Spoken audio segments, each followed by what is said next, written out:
بیت المقدس مسلمانوں کا قبلہ اول ہے، اس میں کوئی شک نہیں کہ بیت المقدس یہودیوں، عیسائیوں اور مسلمانوں تینوں کے ریلیجن کے لیے مقدس مقام کی حیثیت رکھتا ہے۔ حضرت سلیمان علیہ نبینا علیہ الصلوۃ والسلام نے انسانوں سے نہیں بلکہ جنوں کی ایک جماعت سے اس کام کو کروانا شروع کیا، اس لیے اس عمارت کو ہیکل سلیمانی بھی کہا جاتا ہے۔ آقائے کائنات جناب محمد رسول اللہ صلی اللہ تعالی علیہ وسلم کی ہجرت کے 1 سال 5.5 مہینے کے بعد قبلے کی تبدیلی ہوئی اور اللہ پاک نے پیارے آقا علیہ الصلوۃ والسلام کی خواہش کے مطابق مسلمانوں کا جو کعبہ ہے، قبلہ ہے، وہ کعبہ کو فرما دیا۔ اس مقام پر آج بھی مسجد قبلتین قائم ہے۔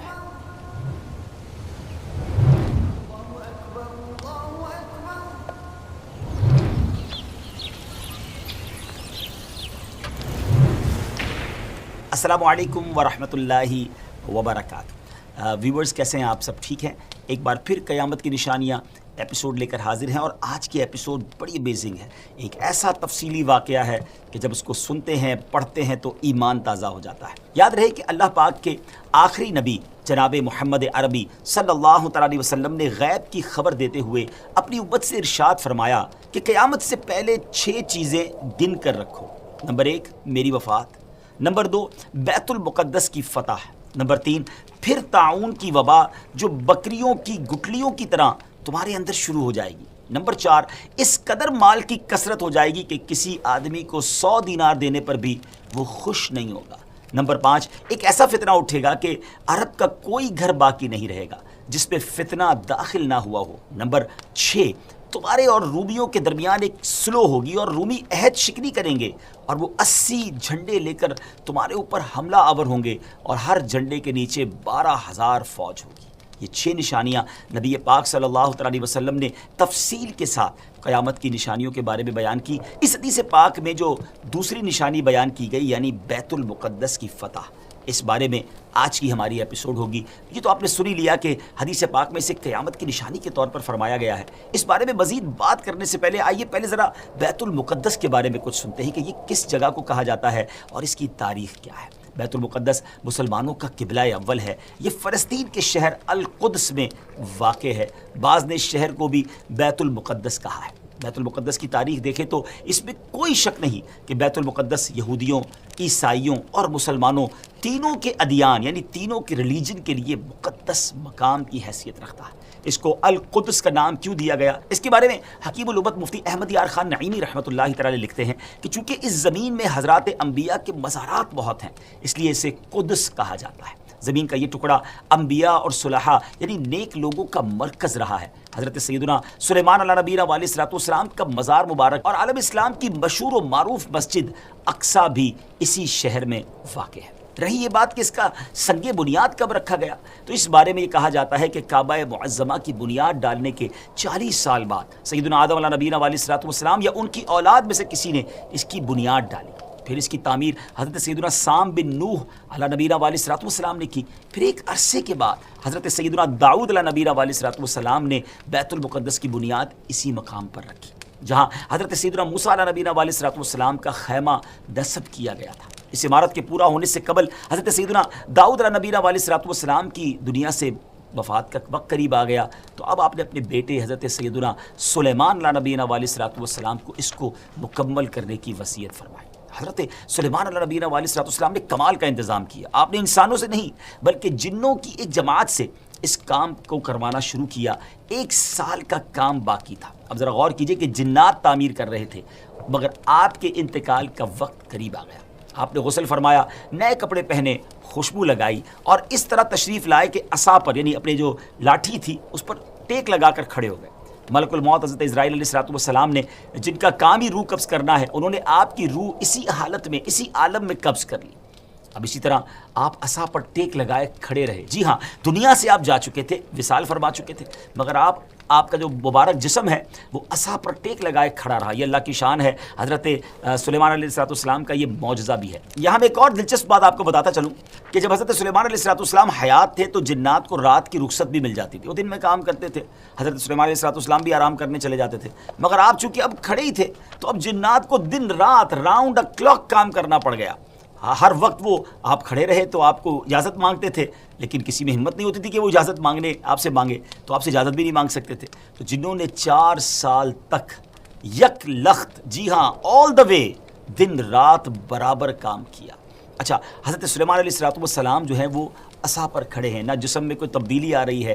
اللہ اکبر، یہ بھی اللہ کے نبی کی شان دیکھیں۔ اس کی تعمیر کی تکمیل چونکہ حضرت سلیمان علیہ السلام کے زیر نگرانی ہونی تھی، اس لیے اس عمارت کو ہیکل سلیمانی بھی کہا جاتا ہے۔ بیت المقدس کی روشنی کا انتظام بھی نرالے انداز میں ہی کیا گیا تھا، وہ اس طرح کہ حضرت سلیمان علیہ السلام نے بیت القدس کی مسجد کو سنگ مرمر سے اور ہیروں، موتیوں اور یاقوت سے بنوایا، اور بیت المقدس کے گنبد کے سرے پر کبریت احمر، یہ سرخ گندک جی تھی، اس کا اہتمام کیا، اس کی روشنی کئی میلوں تک پہنچتی تھی۔ اللہ اکبر۔ اچھا ناظرین، جیسے اس کی تعمیر کا وقت پورا ہونے لگا تو اللہ کی شان دیکھیں کہ آپ کے اس عصا کو، اس لکڑی کو دیمک نے کھایا اور آپ کا جسم زمین پر تشریف لایا۔ پھر لوگوں کو بھی پتہ چلا اور جنات کو بھی پتہ چلا کہ حضرت سلیمان علیہ السلام دنیا سے جا چکے ہیں۔ سبحان اللہ، اتنی شاندار یہ عبارت ہے۔ بیت المقدس کی خدمت کے لیے کثیر خادمین حاضری دیتے رہتے۔ ایک وقت ایسا آیا کہ حضرت سیدنا زکریا علیہ نبی علیہ السلام کے مبارک زمانے میں بیت المقدس کے خدام کی تعداد 4000 تھی، اور خدام کے 27 یا 70 سردار تھے، جن کے امیر سیدنا زکریا علیہ نبینا علیہ السلام تھے۔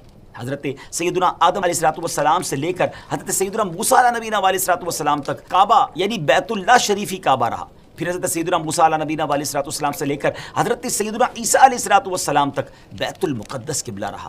جب آقائے کائنات جناب محمد رسول اللہ صلی اللہ تعالیٰ علیہ وسلم کی آمد ہوئی اور آپ نے اعلان نبوت فرما کر اسلام کی تعلیم اور اشاعت کا سلسلہ شروع کیا، تو مکہ مبارک میں جتنا عرصہ رہے اس وقت تک بھی مسلمان بیت المقدس کی طرف رخ کر کے عبادت کرتے تھے۔ پھر نبی پاک علیہ السلام نے مدینے کی طرف ہجرت فرمائی، اور ہجرت کے بعد مدینہ منورہ میں بھی مسلمان 16 یا 17 مہینے تک بیت المقدس کی طرف ہی رخ کر کے نمازیں پڑھتے رہے۔ ہجرت کے 1 سال 5.5 مہینے کے بعد 15ویں رجب پیر کے دن مسجد بنی سلمہ میں نماز ظہر کے درمیان قبلے کی تبدیلی ہوئی، اور اللہ پاک نے پیارے آقا علیہ السلام کی خواہش کے مطابق مسلمانوں کا جو کعبہ ہے، قبلہ ہے، وہ کعبہ کو فرما دیا، اور اب مسلمان کعبے کی طرف رخ کر کے نماز ادا کرنے لگے۔ اس مقام پر آج بھی مسجد قبلتین قائم ہے۔ حضرت سلیمان علیہ السلام کے بعد بنی اسرائیل کے زوال کے ساتھ ہی بنی اسرائیل 2 حصوں میں منقسم ہو گئے، تقسیم ہو گئے۔ ہیکل سلیمانی کی عزت میں بھی کمی آ گئی۔ ویسے تو ہیکل سلیمانی پر کئی حملے ہوئے، مگر ایران کے بادشاہ بخت نصر نے جو فلسطین پر حملہ کیا تھا، اس میں ہیکل سلیمانی کو مکمل طور پر مسمار کر دیا اور بڑے پیمانے پر یہودیوں کا قتل عام کیا۔ تورات جلا دی گئی، اور اس وقت یہودی غلاموں کو دریائے فرات کے کنارے آباد کیا گیا، اور انہوں نے اس بستی کا نام تل ابیب رکھا۔ اس کے بعد ایران کے پہلے کسرا خسرو نے یہودیوں کو واپس فلسطین جانے کی اجازت دے دی۔ تب وہ جنوبی فلسطین میں آ کر آباد ہوئے اور ہیکل سلیمانی کی اثر نو تعمیر کی، مگر یہ تعمیر بھی زیادہ عرصے قائم نہ رہ سکی، اور 70 عیسوی میں روم کے بادشاہ توتس نے ایک مرتبہ پھر ہیکل سلیمانی پر حملہ کیا، اسے مسمار کر دیا، اور یہودیوں کو فلسطین کے جنوبی حصے سے بھی نکال دیا۔ یوں فلسطین مکمل طور پر یہود سے خالی ہو گیا تھا۔ حضرت عمر فاروق رضی اللہ تعالیٰ عنہ کے عہد خلافت میں جب فلسطین فتح کیا گیا، اس وقت وہاں عربی النسل قبائل آباد تھے۔ اسلامی لشکر کے سپہ سالار سیدنا ابو عبیدہ بن جراح رضی اللہ تعالیٰ عنہ نے فتح یرموک کے بعد اسلامی لشکر کے ساتھ آپ دمشق آ چکے تھے۔ آپ نے اپنے اصحاب سے مشورہ کیا کہ قیصاریہ روانہ ہو یا بیت المقدس۔ حضرت سیدنا معاذ بن جبل رضی اللہ تعالیٰ عنہ کے مشورے پر عمل کرتے ہوئے سیدنا فاروق اعظم رضی اللہ تعالیٰ عنہ کی بارگاہ میں ایک مکتوب روانہ کیا گیا، دونوں شہروں میں سے کس شہر کا انتخاب کیا جائے۔ سیدنا فاروق اعظم رضی اللہ تعالیٰ عنہ نے جلیل القدر صحابہ کرام علیہ رضوان سے جب مشورہ کیا تو مولا علی شیر خدا کرم اللہ تعالیٰ وجہ الکریم نے فرمایا کہ اے امیر المومنین، آپ اسلامی لشکر کو بیت المقدس کی طرف روانگی کا حکم دیں۔ وہ پہلے بیت المقدس کو فتح کرے، پھر قیصاریہ کی طرف جائیں، کیونکہ رسول پاک علیہ السلام نے پہلے مجھے بیت المقدس کی فتح اور بعد میں قیصاریہ کی فتح کی خوشخبری دی تھی۔ یہ سن کر سیدنا فاروق اعظم رضی اللہ تعالیٰ نے فرمایا، اے ابو الحسن، آپ نے سچ کہا۔ پھر سیدنا ابو عبیدہ بن جراح رضی اللہ تعالیٰ کی طرف پہلے بیت المقدس اور پھر قیصاریہ روانگی کا حکم لکھ کر روانہ کر دیا۔ ڈیئر ویورز، ہے نا بڑی عجیب داستان، بڑی ایمان افروز داستان۔ سیدنا ابو عبیدہ بن جراح رضی اللہ تعالیٰ کو جیسے ہی امیر المومنین کا مکتوب ملا، آپ نے روزانہ 5000 مجاہدین لشکر بیت المقدس روانہ شروع کر دیے، یعنی 5000 مجاہدین ڈیلی روانہ ہوئے۔ بیت المقدس کا جو قلعہ تھا، جو فورٹ تھا، وہ بڑا مضبوط تھا۔ رومیوں نے یرموک کا حال سن کر پوری تیاری کر رکھی تھی۔ اسلامی لشکر کے جاتے ہی انہوں نے قلعے کا محاصرہ کیا، اس کو سراؤنڈ کر لیا۔ حضرت ابو عبیدہ بن جراح رضی اللہ عنہ کے حکم سے روزانہ اس فورٹ پر، اس قلعے پر حملہ کیا جاتا۔ 11 دن تک حملہ کرتے رہے، مگر کوئی خاص پیش رفت نہ ہوئی، کوئی پروگریس نہ ہو رہی تھی۔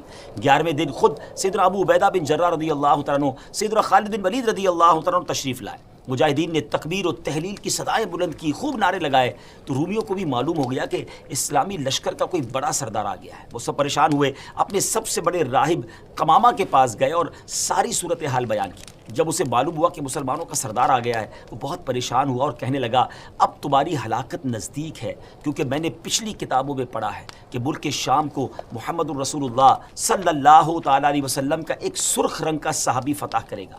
اگر یہ وہی سردار ہے تو صلح کے علاوہ اب تمہارے پاس کوئی دوسری صورت نہیں ہے۔ پھر وہ اسلامی لشکر کے سپہ سالار کو دیکھنے کے لیے قلعے کے دیوار پر آیا، سیدنا ابو عبیدہ بن جراح رضی اللہ عنہ کو بلایا۔ آپ رضی اللہ عنہ جب آگے گئے تو ان سے بھی وہی بات کی۔ حضرت ابو عبیدہ بن جراح نے کہا یا تو تم اسلام قبول کر لو یا جزیہ دے کر امان حاصل کر لو، پھر ہم سے جنگ کرنے کے لیے تیار ہو جاؤ۔ لیکن اس راہب قمامہ نے سیدنا ابو عبیدہ بن جراح رضی اللہ عنہ کی بات کا کوئی جواب نہ دیا، فقط خاموشی سے وہ بس آپ کو دیکھتا رہا اور پھر واپس چلا گیا۔ اس نے اپنی قوم سے کہا کہ یہ وہ شخص نہیں ہے جس کے بارے میں میں نے کتابوں میں پڑھا ہے، لہٰذا تم ان سے جنگ کرتے رہو، یہ تمہارا بال بھی بیکا نہیں کر سکتے۔ سیدنا ابو عبیدہ بن جراح رضی اللہ تعالیٰ عنہ نے بھی وہاں سے واپس آ کر اسلامی لشکر کو جنگ کا حکم دے دیا۔ روزانہ اسلامی لشکر اس فورٹ پر، اس قلعے پر حملہ کرتا، رومی تیروں کی برسات کرتے، دونوں طرف سے جانی نقصان بھی ہوتا، سپاہی زخمی بھی ہوتے۔ لڑائی 4 ماہ تک جاری رہی۔ جی ہاں ویورز، 4 منتھ تک یہ لڑائی جاری رہی۔ اہل شہر تنگ آ گئے، وہ دوبارہ اپنے جو سردار تھا، جو ان کا لیڈر تھا قمامہ، اس کے پاس گئے، ساری صورتحال بیان کی۔ وہ نصرانی راہب جو تھا وہ پھر قلعے کی دیوار پر آیا اور سیدنا ابو عبیدہ بن جراح رضی اللہ تعالیٰ عنہ سے کہنے لگا کہ ہم ہر حال میں تم سے جنگ کریں گے، البتہ ہمارے شہر کو صرف ایک ہی شخص فتح کرے گا جس کے اوصاف ہماری کتابوں میں لکھے ہوئے ہیں، وہ تم نہیں ہو۔ سیدنا ابو عبیدہ بن جراح رضی اللہ تعالیٰ نے فرمایا کہ تمہاری کتابوں میں اس کے کیا اوصاف لکھے ہوئے ہیں؟ اس نے کہا وہ ہم تمہیں نہیں بتائیں گے، البتہ اسے دیکھ کر ہم فوراً پہچان لیں گے کہ یہ وہی شخص ہے۔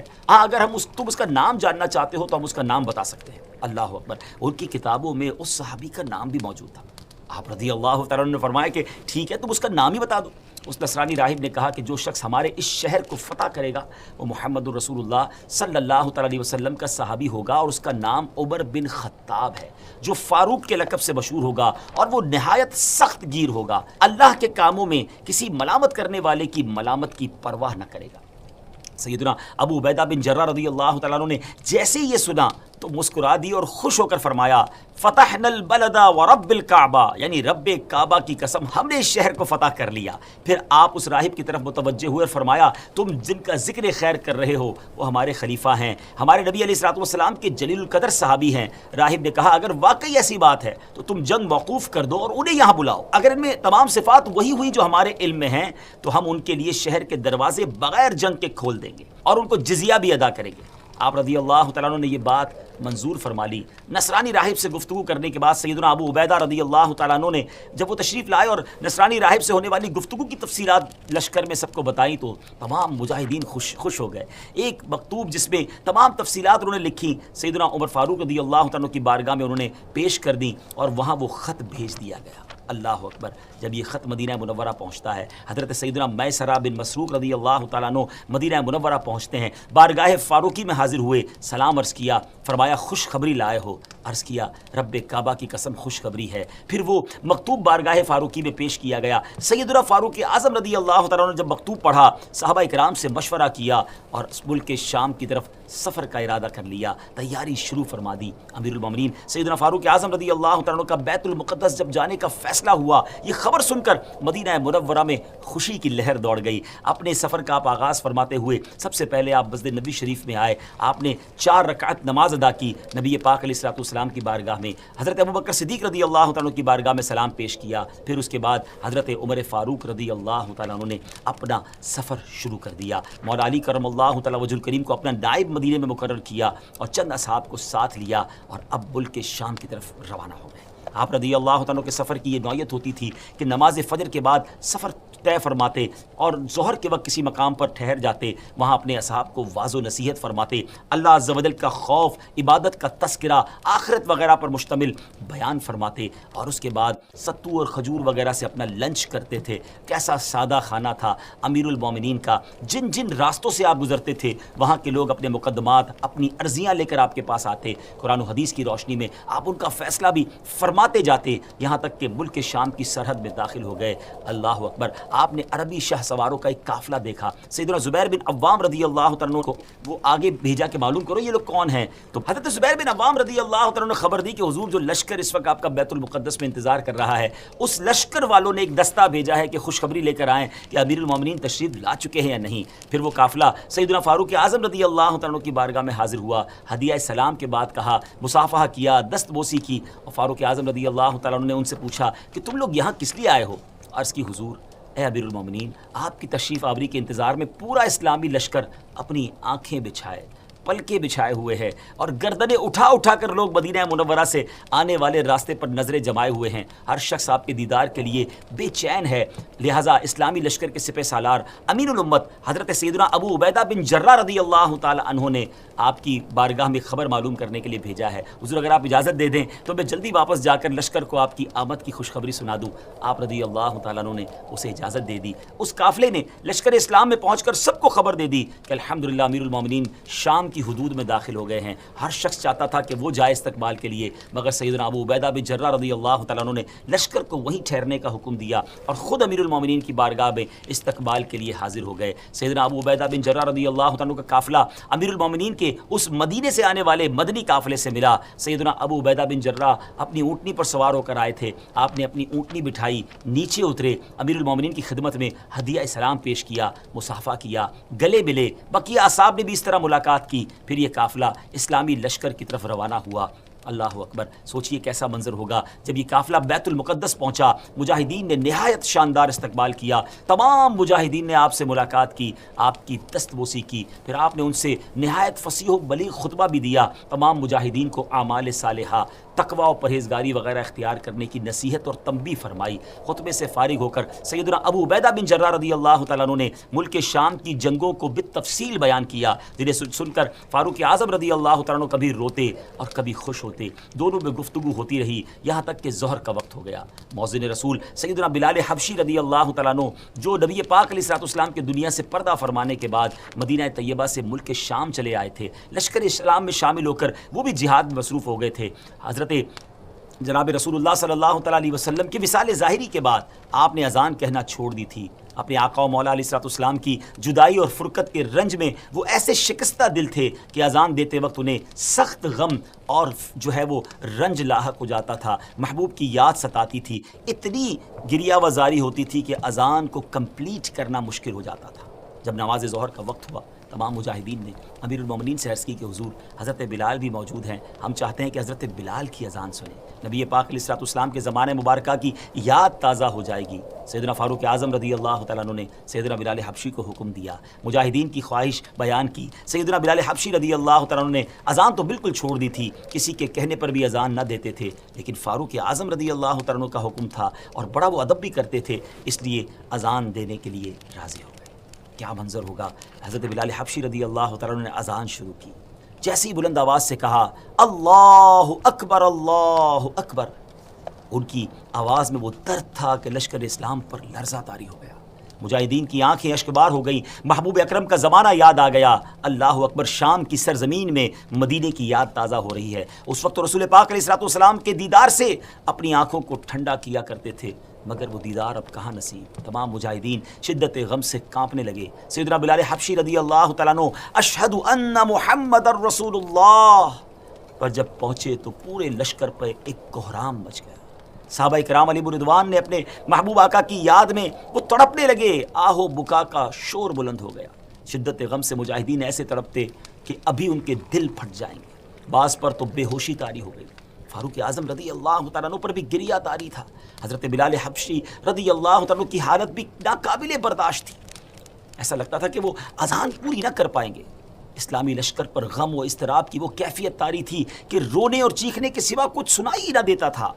بہرحال سیدنا بلال حبشی رضی اللہ تعالیٰ عنہ نے اذان مکمل کی. بہت دیر تک صحابہ کرام محبوب کریم علیہ السلام کی یاد میں روتے رہے. بالآخر اللہ کریم نے سب کو تسکین عطا فرمائی. فاروق اعظم رضی اللہ تعالیٰ عنہ نے پورے لشکر کو نماز پڑھائی، پھر قلعہ بیت المقدس کی طرف جانے کا ارادہ فرمایا. جب آپ نے بیت المقدس کی طرف روانگی کا ارادہ فرمایا تو بکری کے بالوں سے بنا ہوا لباس پہنا. وہ جبہ جو تھا نا ناظرین، ٹکڑے ٹکڑے سی کر بنایا گیا تھا اور اس میں 14 پیون تھے. ایک پیون جو ہے وہ چمڑے کا بھی اس میں تھا. اتنا سادہ اور جس کو آپ کہیں بالکل کم پیسوں والا لباس.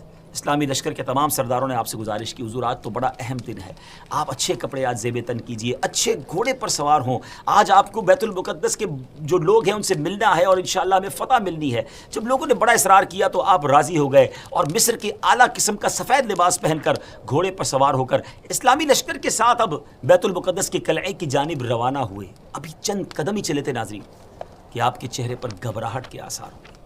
آپ کو ایسا لگتا تھا جیسے آپ کو بڑی سخت تکلیف ہو گئی ہے. آپ کے چہرے کا رنگ تبدیل ہو گیا. سواری کو رکوایا، فوراً گھوڑے سے نیچے آئے اور فرمایا اللہ عز و جل مجھے معاف فرمائے.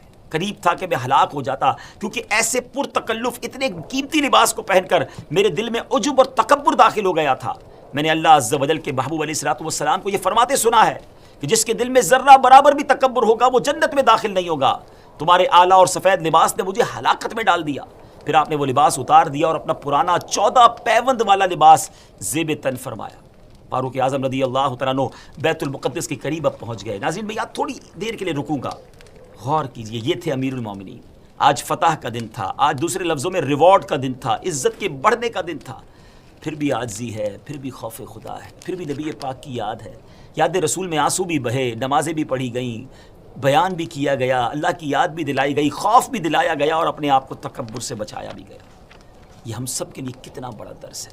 جن کو اللہ نے نوازا ہے، اگر اللہ نے دنیا کی نعمتیں دی ہیں تو اس کا مطلب یہ نہیں کہ تکبر کیا جائے اور ان خوشیوں میں کھو جایا جائے. آج معاملہ یہ ہے ناظرین کہ جس کے گھر میں خوشی ہوتی ہے، جس کو کوئی سیلیبریشن ملتی ہے، وہ اس کے ساتھ ہی نافرمانی اللہ کی شروع کر دیتا ہے. ایسا لگتا ہے کہ ہماری خوشی اور اللہ کی نافرمانی یہ لازم و ملزوم ہو گئی ہے. اچھا خاصا نیک نمازی بھی ہوتا ہے، اگر اس کے گھر میں جب خوشی کا موقع آتا ہے تو وہ کچھ ہوتا ہے جو بیان نہیں کیا جا سکتا. یہ بہت بڑی بے وقوفی ہے ناظرین کہ اللہ کریم خوشیاں عطا فرمائے اور ہم اسی کی نافرمانی کریں. ایسا نہ کیا کریں. جب رب کی عطا ملے زیادہ شکر ادا کرے، زیادہ سجدے کرے، صدقہ کرے اور گناہوں سے بچے. بہرحال فاروق اعظم رضی اللہ تعالیٰ عنہ بیت المقدس کے قلعے کے قریب پہنچے تو وہاں موجود مجاہدین نے اب تکبیر و تحلیل کی صدائیں بلند کی، خوب اللہ اکبر کے نعرے لگائے. جب یہ شور سنا اور بیت المقدس کے اندر جو لوگ تھے وہ حیران ہو گئے کہ جنگ تو بریک تھی، موقوف ہو گئی، کیا مسلمانوں نے پھر حملہ کر دیا؟ نصرانی راہب کمامہ نے جب وہ آوازیں سنی اور خادمین کو بھیجا کہ معلوم کرے کہ معاملہ کیا ہے تو پتہ چلا کہ اسلامی لشکر کے سب سے بڑے سردار امیر المومنین حضرت عمر بن خطاب رضی اللہ تعالیٰ عنہ تشریف لائے ہیں. نصرانی راہب قلعے کی دیوار پر آیا اور اسلامی لشکر میں پیغام بھیجا کہ حضرت عمر بن خطاب رضی اللہ تعالیٰ عنہ کی زیارت اور شناخت کرنا چاہتے ہیں، انہیں قلعے کے قریب لایا جائے. سیدنا فاروق اعظم رضی اللہ تعالیٰ عنہ بغیر اسلحے کے اکیلے ہی قلعے کے قریب جانے لگے تو بعد میں یہ فیصلہ ہوا کہ حضرت ابو عبیدہ بن جراح رضی اللہ تعالیٰ عنہ بھی ساتھ جائیں. آپ اپنے اونٹ پر سوار تھے، ہاتھ میں ایک درہ تھا. جب دیوار کے قریب پہنچے تو اس نصرانی راہب نے آپ کو بڑے غور سے دیکھنا شروع کر دیا. تھوڑی دیر بعد نصرانی راہب نے کمامہ نے بلند آواز سے شور کرتے ہوئے اپنی قوم کو پکار کر کہا خدا کی قسم یہ وہی شخص ہیں جن کی صفات ہم نے اپنی کتابوں میں پڑھی ہیں اور ان کے ہاتھوں پر ہمارا شہر فتح ہوگا. پھر اس کمامہ نے اپنی قوم کو جھڑکتے ہوئے اور ڈانٹتے ہوئے کہا کہ سختی ہو تم پر، یہ کیا تاخیر ہے، قلعے سے جلدی اترو، ان کے پاس جاؤ، ان سے امان اور ذمہ داری حاصل کرو. خدا کی قسم محمد بن عبداللہ علیہ السلام کے یہ صحابی ہیں. جب رومیوں نے کمامہ کا فرمان سنا تو وہ جلدی قلعے کی دیوار سے اترے، شہر کے دروازے کھول دیے گئے. دوڑتے ہوئے فاروق اعظم رضی اللہ تعالیٰ کی بارگاہ میں حاضر ہوئے، صلح اور امان کی درخواست کرنے لگے. آپ رضی اللہ تعالیٰ نے اللہ پاک کا شکر ادا کرتے ہوئے اپنے اونٹ پر ہی سجدہ شکر ادا کیا اور پورے شہر والوں کو امن و امان اور اس کا جو پروانہ تھا وہ جاری کر دیا. عہد و پیمان ہو گئے.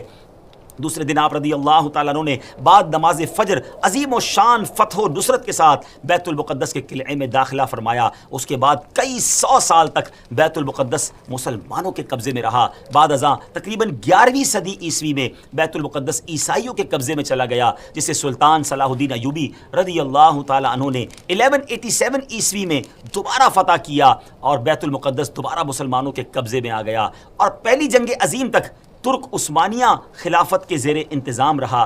اللہ پاک ہمیں اپنی نعمتوں کا شکر بجا لانے کی توفیق عطا فرمائے اور ہمیں پھر قبلہ اول نصیب فرمائے۔ بہرحال ناظرین، ہم نے یہ جو آج ایپیسوڈ سنی ہے بیت المقدس کی فتح، اس کا مطلب یہ ہوا کہ یہ نشانی پہلے بھی ہو چکی ہے، اور ہم اللہ سے دعا کرتے ہیں کہ ایک بار پھر ہمیں بیت المقدس مسلمانوں کا قبلہ اول نصیب فرمائے۔ تو یہ آج کی نشانی، قیامت کی نشانی جو تھی وہ ہم نے سنی، اور امید ہے کہ اس سے بہت ساری معلومات بھی ملی، ہمیں لیسن بھی ملے۔ اللہ مجھے اور آپ کو عمل کرنے کی توفیق عطا فرمائے۔ انشاءاللہ اگلے ایپیسوڈ میں ایک اور قیامت کی نشانی لے کر حاضر ہوں گے۔ ہمیں اپنی دعاؤں میں یاد رکھیے گا۔ السلام علیکم ورحمۃ اللہ وبرکاتہ۔